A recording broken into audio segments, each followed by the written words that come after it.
Vodka, tequila, scotch, beer, wine, rum, gin, whiskey, alcohol. Alcohol probably took 20 years of my life, and you can't get that back. Alcohol is a drug, which most people don't think it is, but it actually is. It's classed as a depressant, meaning it slows down vital functions in the body. Alcohol is made through the fermentation of fruits and grains. The process of fermentation is basically letting fruit sit and rot until it can produce a mind-altering effect when you drink it. There's different types of things you can drink that have different amounts of alcohol in them.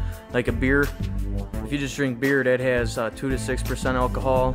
Wine is about 8 to 20% alcohol.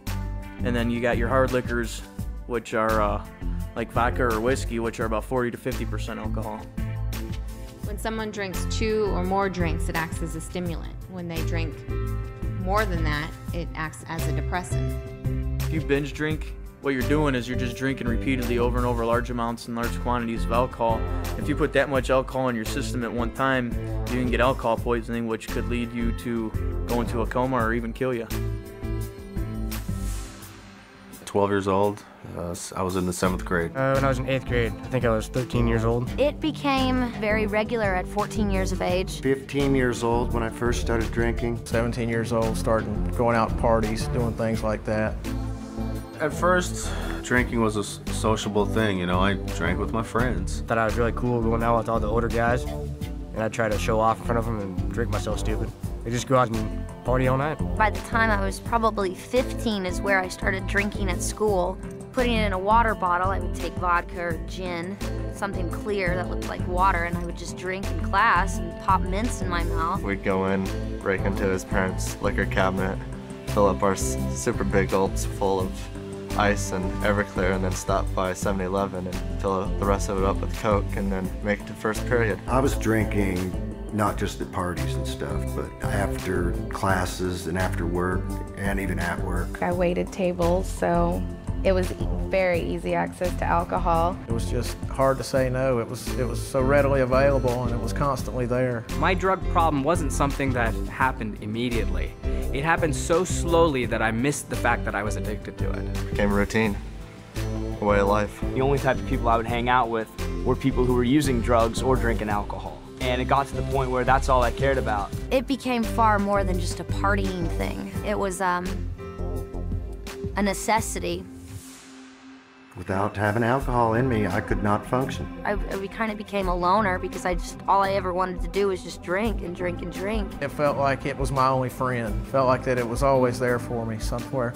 You know, when things were going bad, I could always have a few drinks. Well, for me, it was never a few drinks. It was always a lot of drinks. I was consuming about 30 beers a day, a whole case of beer, and 3/4 of a gallon of light rum. I would essentially have that and black out every night. I could do nothing but drink 24/7, drink, pass out, drink, pass out. I literally started drinking so much that I would shake if I didn't have a drink. When I would not drink, I'd get extremely sick, deathly sick. Just really achy all over, and you have headaches, and you're so dehydrated that you have no energy. Alcohol had been, in and out my body so much that it had tore away some of the lining of my esophagus, and blood was creeping in. I was a physical disaster. I was that far in my addiction of physical withdrawal that when I shut that alcohol intake off, my body tried to shut down. The actual withdrawal from alcohol can kill you, for one thing, if it's too intense.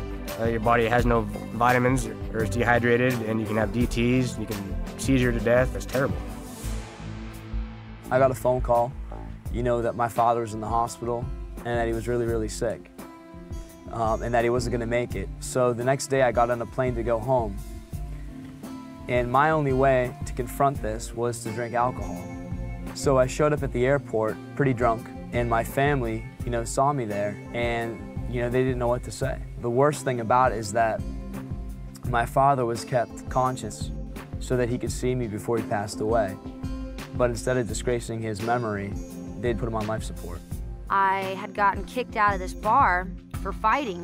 I was beyond drunk, and I was attacked and raped. And I went home and I stayed in my apartment for a week. My mom would come knocking on the door. I'd pretend I wasn't home. I felt like it was my fault. You know, I was the one that was at that bar. I was the one that was getting drunk. I went home and I had a roommate, and for some reason we got into an argument which resulted in a fight, and the cops got called. I blacked out for part of it, so I couldn't figure out why I was waking up in jail. I drank some beer there at the bar inside the airport. I just ordered another beer and put my backpack on and started walking through the terminal smoking a cigarette. I didn't care what I was supposed to be doing, and I ended up getting a fight with the police there at the airport, and I woke up in jail. I had staples in my head. In the military, I woke up and I actually had to crawl on my hands and knees off the flight deck of the carrier because I couldn't walk, and then I got discharged from that and lost a girlfriend and a kid and my whole life. I drank to blackout one night. Well, sometime about an hour later, I got back up. I went to my bedroom. My wife wasn't there.